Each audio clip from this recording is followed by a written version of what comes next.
En 3 vídeos anteriores explicamos, en primer lugar, qué es una IPO, en segundo lugar, cuáles son los riesgos y las oportunidades de invertir en una IPO, y en tercer lugar, cuáles son las empresas que van a ejecutar una IPO a lo largo de este 2022.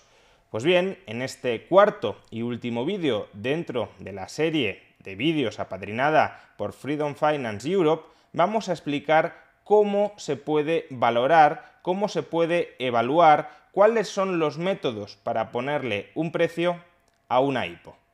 Veámoslo.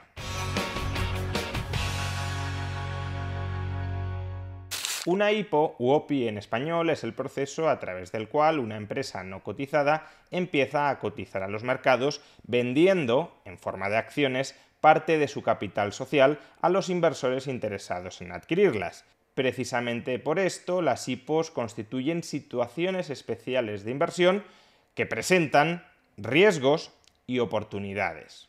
Y para conocer las oportunidades potenciales que representa una IPO, debemos conocer cuál es el precio de mercado que esa empresa, una vez esté cotizando en bolsa, puede llegar a alcanzar. O dicho de otra manera, cuál es el precio potencial que sus acciones pueden llegar a exhibir en el mercado.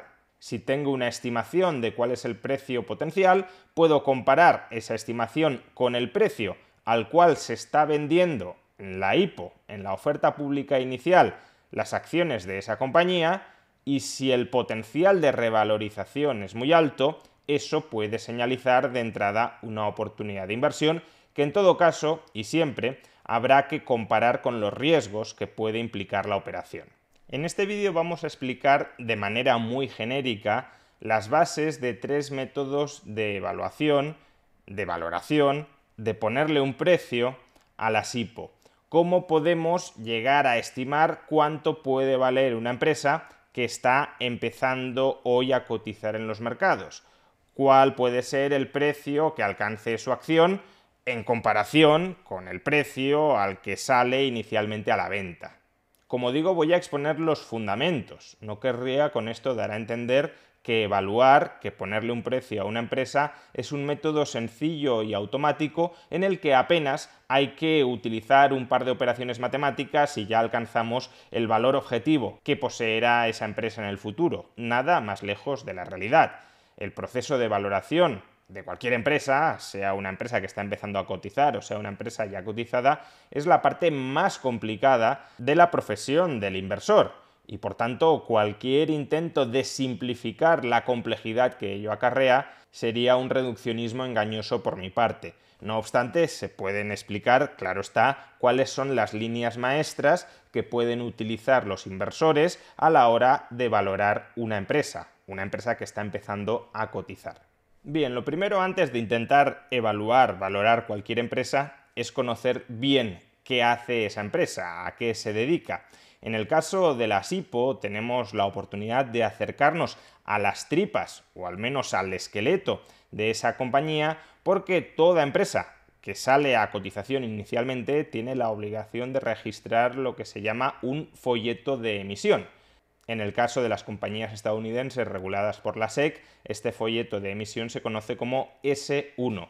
En ese folleto de emisión, la compañía explica a los potenciales inversores futuros a qué se dedica, cuál es el objeto de su negocio, cuánto dinero, si es que lo ha ganado en el pasado, cuáles son los riesgos de invertir en esta compañía, cuáles son las potenciales perspectivas de futuro de la misma, cuáles son los planes de futuro que tiene la dirección para esa compañía, etc. Es decir, antes de plantearnos invertir en cualquier IPO, es, diría yo, obligatorio, al menos desde un punto de vista de responsabilidad inversora, leernos como mínimo el resumen de la actividad y de las perspectivas de esa compañía dentro del folleto de emisión que las propias compañías tienen el deber de registrar, tienen el deber de publicar antes de vender sus acciones al público. Bien, una vez conocemos a qué se dedica la empresa, cuál es su modelo de negocio, ya podemos proceder a intentar evaluar esa empresa, es decir, a intentar anticipar cuál puede llegar a ser el valor de mercado y por tanto también el valor de las acciones de la empresa, que no es más que una subdivisión por acción de ese valor de mercado global, cuál puede llegar a ser el valor de mercado de la empresa. Y para esto existen tres posibles métodos. El primer método, que es el más riguroso, que es en realidad el único válido, es un método difícil de aplicar por la falta de información que vamos a tener a la hora de querer aplicarlo, que es el método del descuento de los flujos libres de caja futuros de una empresa. ¿Cuánto vale hoy una empresa? Pues lo que vale hoy una empresa es lo que valen hoy los flujos de caja, el dinero contante y sonante, después de hacer frente a sus gastos y a sus reinversiones y a sus repagos de obligaciones, el dinero contante y sonante que va a entrar en esa empresa en el futuro, a lo largo del tiempo. Cuanto más dinero consideremos que vaya a entrar de manera sostenida a lo largo del tiempo dentro de una empresa, mayor será el valor objetivo de esa empresa. Problema, que aquí nos faltan dos informaciones cruciales. La primera es conocer cuál va a ser la cantidad de dinero contante y sonante que en términos netos va a entrar año por año en esa empresa. Debemos hacer una estimación no solo para este año o para el año que viene, sino para toda la vida potencial de la empresa. Y si ya es complicado conocer cuánto dinero va a ganar la empresa este año o el año que viene, no digo nada de cuánto va a ganar en 10, 15 o 20 años. Y la segunda información crucial que necesitamos para poder alcanzar una estimación de valor presente, de valor objetivo, de valor intrínseco de la empresa, es cuál es el tipo de interés al que debemos descontar esos flujos libres de caja futuros. Este dato parece en principio muy sencillo de conseguir. El tipo de interés al que traemos a presente, al que descontamos, al que retiramos algo de valor a esos flujos libres de caja futuros por el hecho de ser futuros y por el hecho de ser arriesgados, pues podemos pensar que es el tipo de interés que encontramos en el mercado. Lo que sucede es que en el mercado encontramos muchísimos tipos de interés distintos. Y para hacer una evaluación adecuada hay que seleccionar aquel que sea el más apropiado para esa compañía. ¿De qué dependerá el tipo de interés más apropiado? Pues dependerá del plazo al que esperemos que empiecen a llegar el grueso de sus flujos libres de caja y sobre todo del riesgo implícito en esa empresa o del riesgo que subjetivamente vaya a percibir el mercado que tiene esa empresa. Cuanto más elevado sea el plazo en el que esa empresa se espera que gane dinero o cuanto mayor sea el riesgo implicado en las operaciones de esa empresa, mayor debería ser el tipo de interés al que descontemos nuestra expectativa de flujos libres de caja futuros. Y cuanto más a corto plazo y menos arriesgada sea una empresa, más bajo. ¿Qué sucede? Pues que si escogemos un tipo de interés más bajo del que deberíamos haber escogido, dado el plazo y dado el riesgo de esa empresa, cuando descontemos sus flujos libres de caja futuros a ese tipo de interés artificial, erróneamente bajo, alcanzaremos valoraciones de la empresa infladas. Valoraciones de la empresa infladas con respecto al valor que le llegará a reconocer el mercado, pero también infladas con respecto al riesgo real que esa empresa conlleva. Y por tanto podemos caer en malas decisiones de inversión. Nos puede parecer que una compañía es muy valiosa en relación con su riesgo, cuando en realidad si hubiésemos escogido un tipo de interés para descontar sus flujos libres de caja futuros más alto, el valor objetivo de esa empresa habría sido mucho más bajo y no la consideraríamos una oportunidad de inversión. Pero también nos podemos equivocar en el sentido inverso. Si escogemos un tipo de interés demasiado alto para descontar los flujos libres de caja futuros, demasiado alto en relación con el plazo al que llegarán esos flujos libres de caja futuros o con respecto al riesgo implicado en la operación, lo que sucederá es que llegaremos a una estimación del valor objetivo, del valor que esa empresa tenderá a exhibir a largo plazo en el mercado, que será artificialmente bajo, que será erróneamente bajo, de manera que estaremos rechazando inapropiadamente oportunidades reales de inversión. Si una compañía va a valer 100 millones y yo estimo, porque utilizo un tipo de descuento muy agresivo, que esa empresa va a valer como mucho 30, pues me estoy colocando una venda en los ojos ante esa oportunidad de inversión. En lugar de considerar que vale 100, me engaño a mí mismo diciendo que vale 30, no invierto y se me pasa esa oportunidad. Por consiguiente, el primer método de valoración de una compañía, también de una IPO, es un método adecuado, pero problemático. Es adecuado porque efectivamente el mercado a largo plazo tiende a valorar a las empresas de esta manera. Las empresas en el mercado tienden a valer el dinero que en términos netos son capaces de generar de manera sostenida, descontando ese dinero en función del tiempo y del riesgo implícitos en esa ganancia de dinero. Pero es problemático porque la información que necesitamos para alcanzar una adecuada estimación del valor objetivo de esa empresa, es decir, cuáles van a ser los flujos libres de caja futuros que va a poder conseguir esa compañía y cuál es el tipo de descuento adecuado al que descontar esos flujos libres de caja futuros, pues no tenemos ni una parte de la información ni la otra, o al menos no la tenemos con mucha seguridad. De ahí que, aunque sea el método más adecuado para evaluar una compañía, puede no ser el método más práctico. Segundo método para evaluar una IPO, el método de la valoración relativa. ¿En qué consiste este método?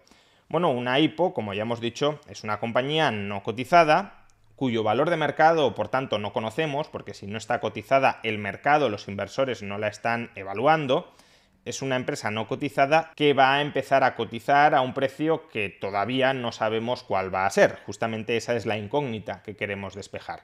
Pues bien, si encontramos en el mercado bursátil otras empresas cotizadas que desarrollen una actividad similar a la empresa que está planteando la IPO y que consideramos que pueden ser empresas que de alguna manera reflejen lo que es o lo que puede llegar a ser la empresa que está ejecutando la IPO, podemos hacer una comparación entre ambas.